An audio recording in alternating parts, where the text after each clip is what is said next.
So students, आज हम जिस प्रश्न की बात करने जा रहे हैं वो डीएलएड की परीक्षाओं का फेवरेट प्रश्न में से एक है। जी हाँ, बार बार किशोर अवस्था के बारे में सवाल पूछा जाता है। किशोर अवस्था, जिसे हम एडोलसेंस की एज भी कहते हैं, उसके बारे में बात करेंगे।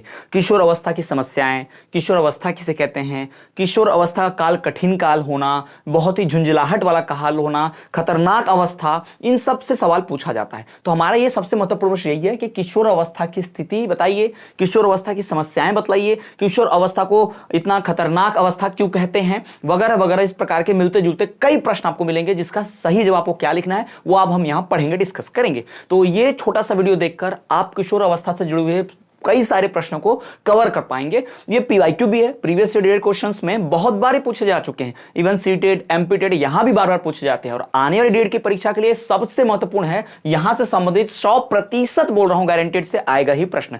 तो चलिए उसको शुरू करते हैं और बात करते हैं किशोर अवस्था होती क्या है। तो सबसे पहले किशोर अवस्था, ये जो शब्द है, इस शब्द की जो उत्पत्ति है, इसको अगर बात करें तो इसे हम एडोलसेंस शब्द है ना, एडोलसेंस याद रखिएगा, एडोलसेंस अंग्रेजी भाषा का शब्द है, ठीक है, इस शब्द से लिया गया है। इस एडोलसेंस, ये जो एडोलसेंस शब्द है, इससे लिया गया है। अब इस एडोलसेंस शब्द, इसका मतलब क्या होता है, ठीक है, एडोलसेंस अंग्रेजी भाषा का शब्द है, इसका अर्थ होता है विकास की ओर अग्रसर। एडोलसेंस शब्द का मतलब क्या होता है, विकास की ओर अग्रसर, ठीक है, विकास की ओर जब बच्चा बढ़ रहा होता है तो उस अवस्था को ही क्या बोलते हैं भाई, हम किशोर अवस्था बोलते हैं। क्योंकि किशोर अवस्था के बाद भाई उसकी कौन सी अवस्था आ जाएगी, युवा अवस्था आ जाएगी, वो प्रौढ़ हो जाएगा, युवा हो जाएगा, है ना, एडल्ट हो जाएगा। तो उसके विकास की जो सीमा है वो एकदम चरम पर पहुंचने लगेगी। तो ये जो किशोर अवस्था है, जिसे अंग्रेजी के एडोलसेंस शब्द से लिया गया है, जिसका अर्थ होता है विकास की अग्रसर, विकास की ओर अग्रसर। इस अवस्था में जो बालक होता है भाई, वो बहुत ही मेल एडजस्टेड होता है। मेल एडजस्टेड मतलब कुसमायोजित होता है, याद रखिएगा, कुसमायोजित, ठीक है, कुसमायोजित यानी कि वो पूरी तरह से समायोजित नहीं होगा, यानी तितर बितर होगा, यानी उसमें कुछ भी चीजें अरेंज्ड यानी कि व्यवस्थित रूप से नहीं होंगी, ठीक है। बच्चा इसमें अक्सर डिप्रेशन में चला जाता है, अवसाद की स्थिति में चला जाता है, तो वो अपने आप से एकदम जंग लड़ते रहता है। क्योंकि इस उम्र में बच्चे के अंदर शारीरिक परिवर्तन होते हैं, मानसिक परिवर्तन होते हैं, और जो परिवार होता है, जो समाज होता है, उसके ऊपर दबाव डालता है, पढ़ाई का दबाव, करियर का दबाव, और सही ढंग से रहो, डिसिप्लिन में रहो, वगैरह वगैरह। तो उसके अंदर एक जंग चलते रहती है कि वो दुनिया से मिलना जुलना चाहता है, और परिवार वालों से फोर्स करते हैं कि पढ़ाई पर ध्यान दो, इस काम को करो, उस काम को करो। तो इस वजह से उसके अंदर जंग चलते रहती है। तो ये अवस्था बहुत खतरनाक होती है। इस अवस्था में बच्चे बहुत ही ज्यादा कह सकते हैं एक्साइटेड स्टेज में होते हैं, इसमें बहुत उत्तेजित अवस्था में होते हैं, ठीक है। ये किशोर अवस्था की बात मैं कर रहा हूं। फिर किशोर अवस्था में होता क्या है, तो सबसे इंपॉर्टेंट बात है जो कुछ आपको पॉइंट्स ध्यान में रखना ही चाहिए। पहली बात तो ये कि किशोर अवस्था में बालक होता है, वो परिवार और समाज में उसके समायोजन की समस्या होती है। यानी वो परिवार समायोजन की समस्या, यानी परिवार में मिलजुल के नहीं रह पाता ढंग से, परिवार में समायोजन की समस्या, यानी परिवार में ढंग से रह नहीं पाएगा। क्यों? क्योंकि भाई परिवार में सारे लोग जो बड़े हैं वो किशोर है, या तो उससे एकदम छोटा कोई होगा, उसका छोटा भाई वगैरह हो सकता है ना, या तो सबसे छोटा होगा, या फिर उससे सारे बड़े होंगे। तो उसके परिवार में मिलजुल कर रहने की समस्या आती है, परिवार में समायोजन की समस्या आती है। क्यों? क्योंकि भाई परिवार में सारे लोग जो हैं कमाने वाले हैं, या फिर सबसे जो उनको कमाने की आवश्यकता नहीं, बहुत छोटे हैं, उनको कोई टेंशन नहीं है। और इस अवस्था में बच्चा जो है परिवार के लोगों के साथ समायोजित नहीं कर पाता, परिवार के लोगों के विचार और उसके विचार मैच नहीं करते, मेल नहीं खाते, तो उसके विचार और परिवार के लोगों के विचार भिन्न हो जाते हैं। तो इस कारण से भी उसे परिवार में मिलजुल कर रहने में समस्या आती है। अब इसी पॉइंट को आप एक और पॉइंट बना सकते थे कि परिवार में समायोजन की समस्या होती है, पर समाज में समायोजन की भी समस्या होती है। ये मैं लिख नहीं रहा हूं, पर आप इसको एक्स्ट्रा पॉइंट बना सकते हो, अगर आपको क्वेश्चन लॉन्ग में आया, लॉन्ग करना है तो समाज में भी समायोजन की समस्या होती है। क्योंकि समाज चाहता है कि जो इस उम्र में बच्चे होते हैं, 12 साल के बाद, 13, 14, 15, 16, 17 साल के जो बच्चे होते हैं, ये बच्चे क्या करें, ये बच्चे स्कूल जाएं, पढ़ाई करें, ये बच्चे डिसिप्लिन रहे, अनुशासन में रहे। पर इस उम्र में बच्चे नई नई चीजें करके देखना चाहते हैं। इस उम्र में बच्चे जो है खेलना कूदना मस्ती भी चाहते हैं, दुनिया को भाई देखना चाहते हैं, अपने नजर से परिपक्व हो रहे होते हैं, तो वो नई नई चीजें करके देखना चाहते हैं। उन्हें नियम तोड़ना अच्छा लगता है, और समाज नियम तोड़ने वाले को बर्दाश्त नहीं करता है ना। ये होता है, जो समाज से हटकर चलता है, समाज उससे बर्दाश्त नहीं करता, इसलिए समाज वाले अपने साथ नहीं देख पाते, ठीक है। इस उम्र में क्या होता है, बच्चा जो होता है वो विपरीत लिंग की तरफ आकर्षित होता है ना। जो भी लड़का होगा या लड़की होगी, वो विपरीत लिंग की ओर आकर्षित होते हैं।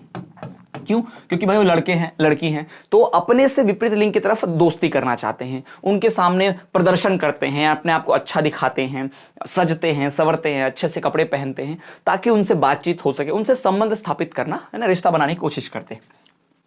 ठीक है, तो ये ध्यान रखिएगा, विपरीत लिंग की ओर आकर्षित होना, आकर्षण, ये ध्यान रखिएगा, ये महत्वपूर्ण पॉइंट है, ये होता ही होता है। ठीक है, तो ये समाज इसको भी बर्दाश्त नहीं करता, समाज क्या ना, लड़का लड़की से बात करे या लड़की लड़के से बात करे तो समाज में इसको अच्छा नहीं मानते लोग, तो इसको भी लोग कहते हैं, इसको लोग एक्सेप्ट नहीं करते, इसको लोग मान नहीं लेते, लोग जो है इसका विरोध करते हैं। तो ऐसा कोई बालक अगर करता है तो उसको बोला जाता है, उसको मारा जाता है, उसको डांट लगाई जाती है, या लड़का या लड़की जो भी ऐसा करे तो ये बहुत समस्या रहती है। जबकि ये नेचर है, ये प्रकृति का स्वभाव है कि अगर कोई लड़का है तो वो लड़की से दोस्ती करना चाहेगा, उससे बातचीत करना चाहेगा, या कोई लड़की है तो वो लड़के से बातचीत करना चाहेगी, दोस्ती करना चाहेगी, क्योंकि ये नेचर है। नेचर में जितने भी आप देखोगे प्राणी होंगे वो अपने से विपरीत लिंग के प्राणियों से मिलना जुलना, दोस्ती करना, बातचीत करना, उनके सामने अपने आप को अच्छा दिखाना, इसकी कोशिश करते हैं। अक्सर ये होता है स्कूल्स में, कॉलेजेस में, हमने देखा है समाज में।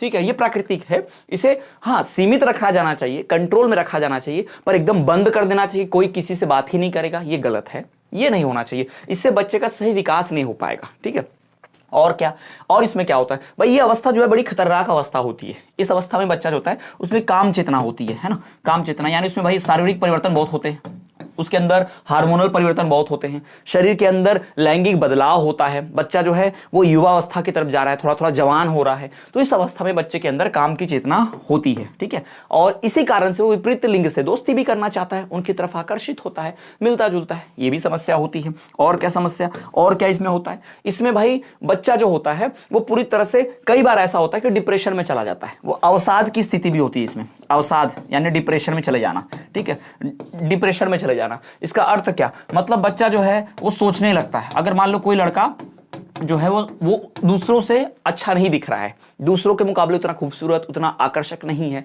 या लोग उससे दोस्ती नहीं करना चाहते, तो कई बार डिप्रेशन में चला जाता है। या फिर वो शरीर में हो रहे बदलाव के बारे में किसी से बात नहीं कर सकता, उसके बारे में कोई समझना नहीं चाहता, कोई उसकी बात नहीं सुन रहा है, उसकी परिस्थिति नहीं समझ पा रहा है, तो उसे लगता है वो किसी से शेयर नहीं कर सकता, अपनी बातें साझा नहीं कर सकता है, तो इससे भी बालक डिप्रेशन में चला जाता है। तो इस उम्र में हम बच्चों से दोस्ती करनी चाहिए, इस उम्र में हम बच्चों से फ्रेंडशिप जैसा मैत्रीपूर्ण व्यवहार रखना चाहिए, ताकि वो डरे नहीं, हिचके नहीं और अवसाद की स्थिति में ना जाए।